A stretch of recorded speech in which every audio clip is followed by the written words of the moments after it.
Қайырлы күн, құрметті оқушылар. Бүгін біз сіздермен 9 сыныптың ықтималдықтың классикалық анықтамасы, статистикалық ықтималдық тақырыптары бойынша А тобы есептерін бірге талқылаймыз.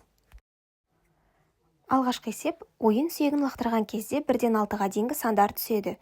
Төмендегі оқиғалардың ықтималдықтарын табыңдар. Бірінші бізде екі санының түсуі. Жалпы ықтималдықты біз P, N-нан M формуласы бойынша анықтаймыз. Бұл жердегі біздегі M қолайлы нәтижелер саны, N жалпы нәтижелер. Бұл есепте бізде екі санның түсуі, яғни бізде бір ғана сан, яғни M 1-ге тең, N 6-ға тең. Яғни формулаға қойып есептейтін болсақ, P 6-дан 1-ге тең. Екінші бізде бір немесе екі санның түсуі. Бұл жерде бізде екі сан деп тұр, яғни M 2-ге, N 6-ға тең. Яғни P 6-дан 2-ге, ол қысқарады, демек P тең 3-тен 1-ге тең. Келесі үшінші есепте бізде 4 немесе 6 санның түсуі. Бұл жерде де бізде қолайлы нәтижелер 2-ге тең, N тең 6-ға, демек P тең 6-дан 2-ге, ол қысқарады, 3-тен 1-ге тең.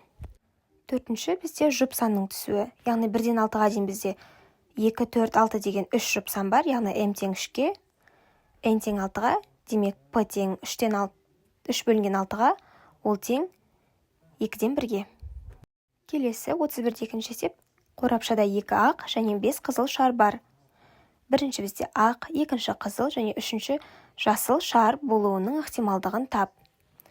Бірінші, яғни бізде ақ шар, ол бізде M тең 2-ге тең, ал барлық шардың саны 7-ге тең. Алдыңғы есептегі формула бойынша қоятын болсақ, P тең 7-ден 2-ге. Екінші қызыл шар болуының ықтималдығы.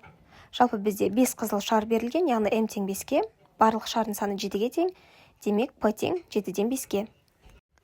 Келесі жасыл шар болуының ықтималдығы, яғни бізде бұл жерде жасыл шар жоқ, яғни M тең 0-ге. Барлық шардың саны 7-ге тең, яғни 0 бөлінген 7, P тең 0-ге.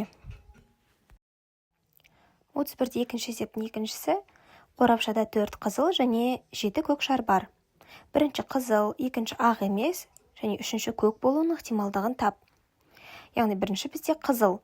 Жалпы қызыл шардың саны бізде M тең 4-ге, барлық шардың саны 11-ге, демек P тең 11-ден 4-ге.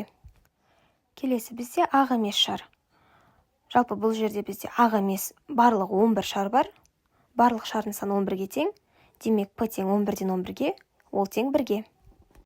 Үшінші жағдайда бізде көк шар болуының ықтималдығы, яғни көк шардың саны бізде M тең 7-ге, барлық шардың саны 11-ге, яғни P тең 11-ден 7-ге. Келесі 31-де үшінші есеп. Тәжірибе ойын сүйегі лақтырылды. А, Б, С оқиғаларын қарастырайық.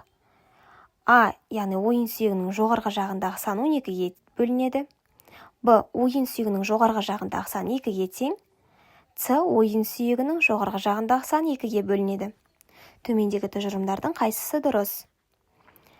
Яғни бірінші тұжырым бізде ПА тең 1-ге. Бұл жерде біз А оқиғасын қарастыратын болсақ, бізде ойын сүйегінің жоғарындағы сан 12-ге бөлінеді. Яғни бізде 1-ден 6-ға дейінгі ешқай сан 12-ге бөлінбейді, демек M тең 0-ге. N тең 6-ға, яғни PA бізде 0-ге тең. Яғни тұжырым қате. Екінші PA тең 0-ге. Яғни біз жаңа айтып өткендей, 1-ден 6-ға дейінгі сандардың ешқайсысы 12-ге бөлінбейді, яғни M тең 0-ге, N тең 6-ға, PA тең 0-ге. Демек, тұжырым дұрыс. Келесі PC тең 0,5-ге. С оқиғасын қарастыратын болсақ, бізде ойын сүйегінің жоғарындағы сан 2-ге бөлінеді. Яғни бізде 1-ден 6-ға дейін 2-ге бөлінетін 3 сан бар. Яғни M тең 3-ге, N тең 6-ға, PC тең 6-дан 3-ге, ол тең 0,5-ге. Демек, тұжырым дұрыс. Келесі PB штрих тең 6-дан 5-ге. Бұл жердегі B штрих дегеніміз B оқиғасына кері оқиға.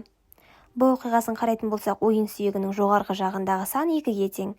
Яғни M тең бізде 1-ге, N тең 6-ға.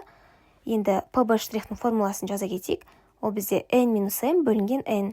Орнына қойып есептейтін болсақ, P тең 6-дан 5-ге. Демек, тұжырым дұрыс. Келесі PB тең 6-дан 1-ге. Яғни бізде Б оқиғасы ойын сүйегінің жоғарғындағы сан 1-ге тең, яғни M тең 1-ге, N тең 6-ға. PB тең 6-дан 1-ге. Тұжырым дұрыс. 31-де 4-ші есеп. Сыныпта 25 оқушы бар. Олардың ішінде 5 оқушы өте жақсы, 12 оқушы жақсы, 6 оқушы қанағаттанарлық деген бағаға оқиды. Ал 2 оқушының үлгерімі төмен. Сыныптан кездейсоқ таңдап алынған оқушының үлгерімі өте жақсы немесе жақсы болуының ықтималдығын тап. Бұл жерде бізде өте жақсы немесе жақсы болуының ықтималдығын табу үшін екі оқиғаның ықтималдықтарының қосындысын аламыз. Яғни бізде немесе деген сөз тұр. Осы жерде бізде барлық оқиғалар саны 25-ке тең, яғни 25 оқушы бар бізде. Өте жақсы үлгерімімен бізде 5 оқушы, яғни m тең бізде 5-ке, ал жақсы үлгеріммен 12 оқушы бар, m тең 12-ге. Енді екеуін қосатын болсақ, яғни 25-тен 5 қосылған 25-тен 12. Ол тең 25-тен 17-ге. 31-де 4-ші есептің екіншісі. 25 емтихан билеттің ішінде 5 жеңіл билет бар. 2 оқушы кезекпен 1 билеттен алады. Бірінші оқушының жеңіл билетті алуының ықтималдығын тап.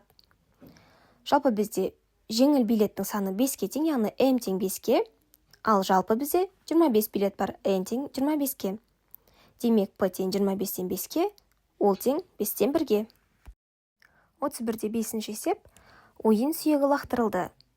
Бірінші бізде 3 немесе 5 санының түсуі.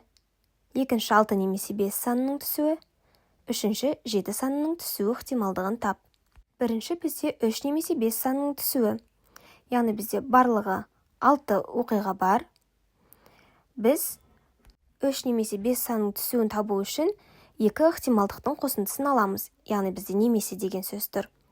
Яғни бізде бірінші жағдайда 3 санның түсуі m тең 1-ге, екінші жағдайда 5 санның түсуі m2 тең 1-ге. Демек, p тең 6-дан 1 қосылған 6-дан 1, ол тең 6-дан 2, қысқартатын болсақ, 3-тен 1-ге тең. Келесі бізде 6 немесе 5 санның түсуі. Дәл жаңағы есеп сияқты, екі оқиғаның қосындысы, демек, p тең 6-дан 1 қосылған 6-дан 1, ол тең 6-дан 2-ге, ол тең 3-тен 1-ге. Үшінші жағдай 7 санның түсуі. Яғни бізде ойын сүйегінде 1-ден 6-ға дейінгі сандар болғандықтан 7 саны жоқ, яғни m тең 0-ге, n тең 6-ға, демек p тең 0 бөлінген 6-ға, ол тең 0-ге. Осымен біздің АТОБ есептер аяқталды. Есептер түсінікті болды деген ойдамын. Назарларыңызға рахмет.